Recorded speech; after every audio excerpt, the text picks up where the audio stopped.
Welcome to Virtual Antics, your go-to podcast for digital entrepreneurs, powered by Endora.org and NG Virtual Assistant. We're here to guide you through every aspect of business, from networking to lead generation and so much more. Get ready to thrive in the virtual world with expert insights and our all-in-one solution, Endora, where creating a digital business becomes a breeze. Let's dive in and revolutionize your business journey together. Welcome back to the Virtual Antics Podcast. I'm your host, Natalie Guzman. And today I am so excited. I have Derick Johnson with me. He is a U.S. Army veteran, life coach, and trainer that has helped over 500 clients and 50 companies go from just surviving to thriving through his coaching, modalities, and marketing efforts. Welcome, Derick. How you doing? Doing great. Thank you for having me now. I'm so excited that you're here. Thank you for your service, of course. Can you tell me a little bit about who you are, what you do, and how you got started? For sure. So I'm a U.S. Army veteran. I just followed the steps of my father. He was in the U.S. Army for 23 years. And then my mother was a kindergarten teacher. So they always naturally were leaders. And I always saw them waking up at 4 and 5 a.m. exercising. So that was the norm. So my mother's German. So I got the discipline and the borderline OCD from that side. And then my father's African-American, and he was the drill sergeant and all that. So having that structure in the home, it just came natural. But on the flip side, we had success on the outside, but then behind closed doors of the beautiful home, there was a lot of drama that would happen on a daily and nightly basis because they essentially did not take care of their trauma from their childhood. So I was the verbal/physical punching bag. But that actually paved the way for me to become a coach and an athlete and get into the military, because I realized that I could stay calm in stressful moments. And as a kid, I was literally listening to Tony Robbins cassette tapes at 11 and 12 because I was like, I have to fix what's going on at home, or at least with myself. So fitness was always my outlet, and then learning about psychology. So I always realized that as a kid, I was always chosen as the group leader, even though I was the quiet one. I was just the observer. And then in sports, I was always a team leader, still being the quiet one. But I was like, okay, I think it's because I just don't have fear. Because when you grow up in a crazy home and have a crazy lifestyle with family, you really don't get fazed by much. They're like, you're always so calm. And I guess that was my cheat code. So growing up, I always wanted to be that person that was there for others, to help them through tough times. And then I would share my stories, and they're like, wow, I just thought that you're like a gifted athlete, or your dad went this way. And then they learn the backstory and they're like, oh, that's a pretty crazy upbringing. So long story short, I did sports in school, and then I was in the U.S. Army for 10 years, but I always knew that my calling was coaching people. And the first time I heard and saw Tony Robbins and just the reactions of seeing the lives that he would change, I was like, I want to do something along those lines, but with my own spin to it. So that's the path that I went. So I utilized the Army as a stepping stone to pay for college. I didn't want any debt and pay for certifications, and then just went out all out with coaching. So now I help people identify their old patterns that don't serve them, to help flip them so they can thrive, not just survive. So like if somebody is very successful in business, but they lack in their physical health, or vice versa, we just work on the things that they want to work on most so they can be well-rounded. But yeah, that's pretty much, long story short, that's the journey there. That's pretty cool. You know, you're talking about that calmness. I'm a former foster kid, so I was in a similar scenario. So that calmness, you know, you not only like you're being calm because you don't want to make a rattle to set someone off, but you also like develop this awareness of everything around you. And I think that's something that is unique with entrepreneurs, because it can really transfer over, because now you're like ultimate aware of like everything. So like my team, they don't have to say a word to me. I know when something's going on with them and I have to look and dive into it. Or a client, I can tell, like, they may not say they're frustrated, but they might have like a twitch in their eye or something that I read off of. And I'm like, oh, okay, let me explain it better. So I think that's really unique. And I love that you turned it into a positive story, because I know a lot of people, they don't. So that's amazing. What type of people do you help? Is it more with people with childhood trauma, or? No, I work with everyone that just is ready to improve themselves. So I'm not the pushy fitness guy or the pushy life coaching. Honestly, personally, I don't like the term life coach, because I'm only 33, and I don't know, it just gets thrown around on the internet. You see these little gurus, I'm like, they just seem like they're acting for an Instagram ad. Yeah. So I just show up authentically, and I'm like, I might drop the F-bomb here or there, but I just want you to win. So if you want to level up and hit these goals, we work on that. So I have an array. So an example would be people that want to work strictly on their fitness goals. And then there's some that are already successful in their career, but their social life is lacking. Like, they have social anxiety. So we basically pinpoint exactly what they want to work on and then build a custom plan for them. So it ways. I first started as a personal trainer. And then the reason that I got into life coaching, I would see clients months and years after we worked together, and they lost all their progress. And I felt like I let them down. I said, that was my fault. Instead of being annoyed, like, why would you go back to your bad habits? But I thought about it, I was like, I didn't make the psychological shift. So that's what inspired me to get into life coaching so I could dive deeper into here. And now I less likely have clients that go backwards because we made that mental flip. And then now they're like, I think in a different way. I don't have limiting beliefs and I'm actually thriving. And I don't feel like the past is holding me back or bad habits or a breakup, divorce, and all that. So it's amazing to see. So honestly, those are my favorite moments, to see that they can thrive in those areas, but the people around them feel it. It's just a ripple effect. Their family, their friends, their spouses, their coworkers, everybody's like, something is different about you. And then they're like, yeah, well, I've just been working on myself, putting myself first for a change. So that's what we do. We try to craft the woman or the man that they would be proud of. And then they can give that version of themselves to the world because people feel that. They radiate that energy. And that's just my favorite thing to see, because I'll sit back, I'm like, look at that. Everybody's smiling or inspired or whatever the case may be, opposed to infecting people in a negative way, because most people are just negative. They woke up, hit snooze 6 times. They're just reactive all day and they just ruin everybody else's day just because they're in a bad mood. Yeah, it's kind of, one of my clients when I started out as a virtual assistant was brain retraining, right? So they were teaching people that were always feeling sick and always having all these symptoms, that when you wake out of bed and you feel crappy, you don't hold on to that. You have to turn it into a positive and say, oh, I'm alive, my body's moving. And it's crazy how many symptoms, because you tell your body that you're sick or your mind that, this is a crappy day. Well, it's going to get crappier because you're putting that energy out and you're expecting it. And you're also overlooking the positives, because you're 100%. Saying crappy. You might find $10 on the ground and you don't see that as a win, That's amazing. You mentioned win. A big thing that I teach clients is to just stack wins every day. If you hit the green lights on the way to the gym or on the way to work, just be excited about it. If you open up the fridge and you thought you drank all your favorite coffee and it's still there, that's a win. If you got that client, it could be anything small. I'm like, just pay attention to that and your brain will start to focus on it more. As you know, you're probably familiar with the reticular activating system, the part in the brain where we always see that thing. So an easy example is if somebody sees a yellow Volkswagen, they see it like, oh, I haven't seen one of those in years. They're going to start to see yellow Volkswagens everywhere. They're like, I never knew there were so many around me. But the brain is just looking for that. So what we train is that similar analogy, but with their goals and what they want, because our brain already does that on autopilot with negative stuff. You're not enough. You're not this and that. Remember what your dad said when you were 12, like all these things just nonstop. So we just break that. We don't pretend it doesn't exist, but we basically just flip it. So that voice is quieter. So we have an analogy we call it the boss voice and the soft voice. We call it the B voice, the boss voice and the bitch voice. And then we try to make sure that that one is quieter. It's still always going to be there, but make sure that we have it overpowered so that voice isn't holding us back from step one, getting out of bed from the first alarm. So yeah, so we just flip those things, but it is just amazing to see people break out of that shell and peel off the layers of that trauma, that negativity, preconceived notions that were placed onto them from someone else. And they're like, why do I act this way in a relationship? Oh yeah, my uncle said that for 7 years straight to me. So now I'm like, and then we dive deeper on that and they're like, okay, let me work on this, opposed to making a Facebook post saying my toxic trait is blah blah. I'm like, let's do the self-work. And it's so interesting. I feel like, you said, keep mentioning goals, and I know in a previous episode I talked with someone about goal setting and like how it's like really important to take the time and to work on your goals. Do you recommend like a certain amount of time like that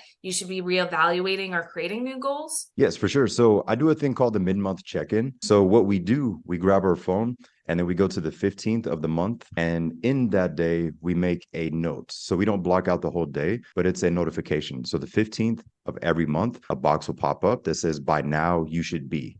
By now you should be. And they choose 2 categories. It could be finances, it could be career, it could be fitness, mindset, whatever it is. And they are very specific. So a very specific example is by now you should be 10 pounds down. By now you should have X amount in savings.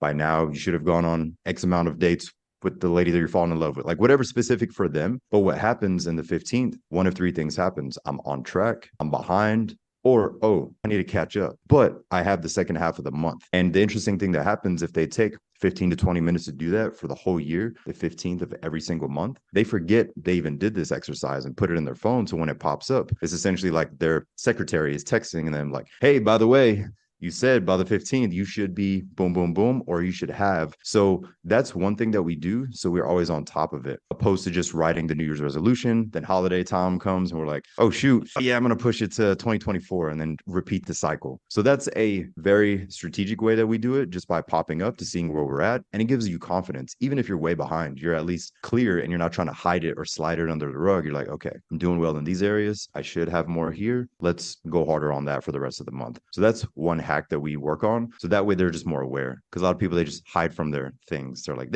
everybody knows what they should work on, but try to overshadow, oh, I'm too busy, I'm too this and that, and the kids, the dog, and we come up with everything in the world. We're so creative. Oh, But yeah. when we just face it, oh yeah, when we just face it, we just get the power back. And that's what I love to give people, is their own power back, where I'm like, you have way more control than you think. Like, I don't know. And they're very reactive. I'm like, let's start with the morning process. Let's do this. And as the weeks go by, they're like, wow, I haven't really stressed or had quote unquote anxiety as much, or if at all, than like I used to, because I was just getting pulled in all directions by 8 a.m. because I was not in control of anything. So those are definitely one of my favorite things to focus on, is the morning process, and then the mid-month check-in to stay on track with your goals, not just specifically write them down and then put that notebook away or lose it. Yeah. And, when it comes to our goals, I feel like a lot of us, it's us that's holding us back, right? Like you said, we have the power. And so, for instance, if you have a difficult client that is, will send you maybe a really long text message that always overwhelms you and gives you 13 million to-dos, right? And so when you see them text you, you don't want to open that text message. You'll put it off for the longest amount because you don't want to get overwhelmed, right? And I just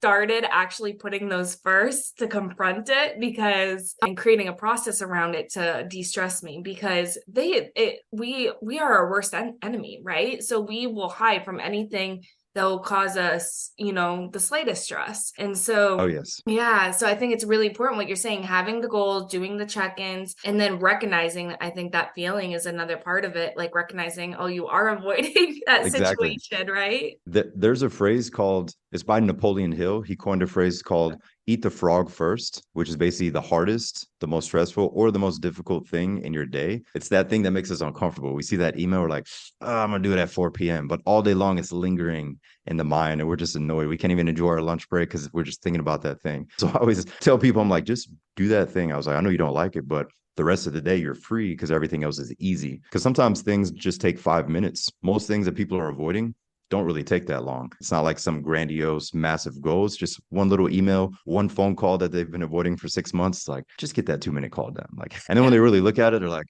6 months delay, 2-minute phone call. Wow, what am I doing? And they've had all this built up anxiety and pressure for months or weeks. I'm like, let's make the phone call. And I would literally sit there, put myself on mute and watch them make the call. They get off. I'm like, how do you feel? They're like, okay, all right, what's next? And then we go to the next thing. So they don't think much. So we just close the gap in between the actions. Like, all right, we got that done. Let's go to the next thing. And now you're done with your day by 4 p.m. You can chill. And they're like, wow, this is weird. I'm not used to being able to be present with my family because I'm always in my head because I procrastinated. So I love seeing that. Just the calmness and the confidence that somebody has when they have control of their situation. Yeah, that's so cool. I'm going to switch gears a little bit because I really want to dive into the fitness aspect as well, because in very early in my career of entrepreneurship, I got into a membership group for millionaires, and they always taught us how important it was to exercise as well as work on your business. And it kind of goes hand in hand. Can you tell me some of the benefits entrepreneurs might have from exercising? Yes, for sure. So most importantly, I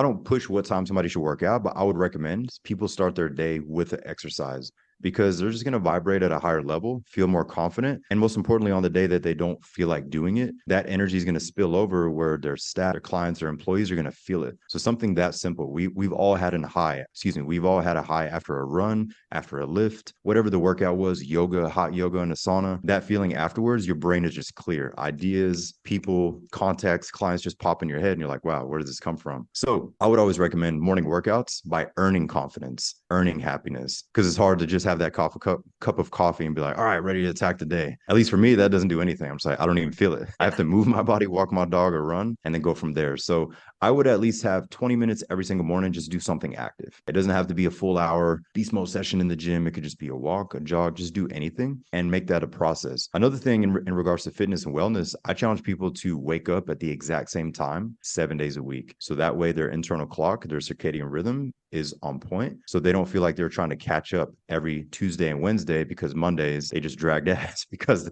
they're trying to catch up from the weekend. So just getting up at that time. And also, I believe that the most trustworthy people in business are usually in pretty good shape, no matter what their training modality is or their body type, but they just have a different level of confidence and certainty. You could see it. And then on the flip side, you could see, and we've all been around successful entrepreneurs that may be making millions, but they're morbidly obese, or they do too many drugs, or they have a drinking issue. Like there's always some vice that's overpowering when you're like, wait a minute, this is the guy from the company corporate that's up top. Like I just saw him do a line of like at this function. I'm like, this is wild. So seeing all that, you're like, and we're not judging, but it's very common because they're only killing it or crushing it in one area. So I would just start with the morning wake up time, that exact time, and just having a non-negotiable minimum 20 minutes to themselves. Walking, yoga, meditation, just something for the body and the mind. And it sounds very simple and basic, but a lot of people don't do it consistently. That's just what they're lacking, is that discipline. And all it is to be on point. So then their staff and everyone else can feel it. But most importantly, they feel proactive. So they're not reactive to anything. So no matter how many fires come out, we're all professional firefighters in business.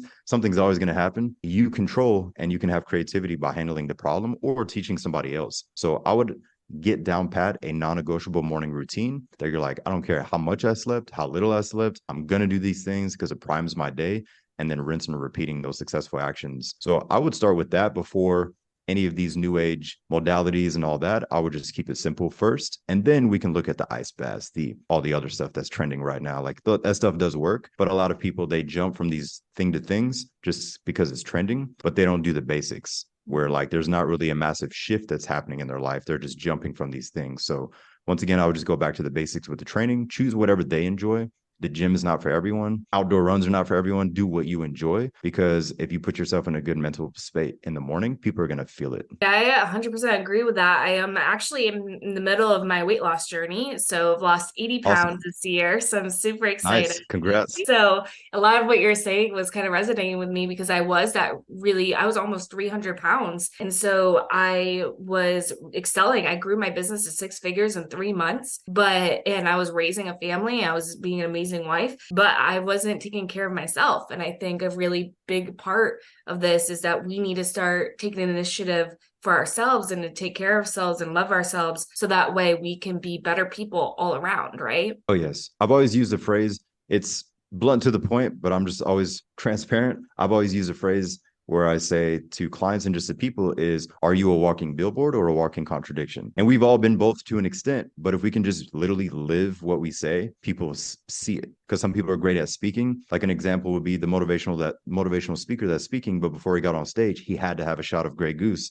before he spoke to people. It's like, is he really that confident, or did he need that to speak? So literally just living it, because you can always sense who is authentic about it. And it's amazing to see, because it's so rare, because with social media, people play a character online. But then when you meet some people that are just the same person, you're like, wow, this is awesome. The same lady in the video, Natalie's the same person here. Cool. And then the trust goes up because everybody else is just acting and just in sales flow mode. So it's always interesting to see the authenticity. What are some things that you saw like in your journey so far with the 80 pounds? Like, what would you say are some benefits that you lately saw in business, or even like with your team? Yeah, so it really taught me that I have to create routines. So whether it's in exercise or in business, and that has actually brought a lot of stability to my team. And they have also saw my weight loss journey. I record it on social media, all the uglies, the greatness, everything. I put it on there. So, and it's a long time coming. Like I've been trying, I've always been a curvier girl. So I've always been doing weight loss programs. This is the first time I've lost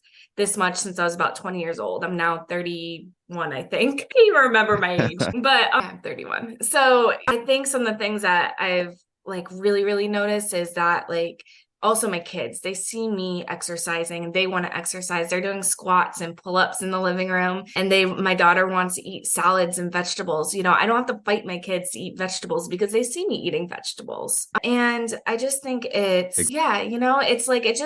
showing everyone that I'm taking care of myself and they want to take care of themselves too. And I think that's a really beautiful synergy. Oh yeah. And people do what they see. They don't really do what people say. So if they see that somebody's living that, then they're going to do it. Yeah, exactly. Well, it was so great to have you on the show, Derick. Can you tell everyone where they can find you? I appreciate it. All right. So the easiest way will be on Instagram. That is that Fit with Derick 2.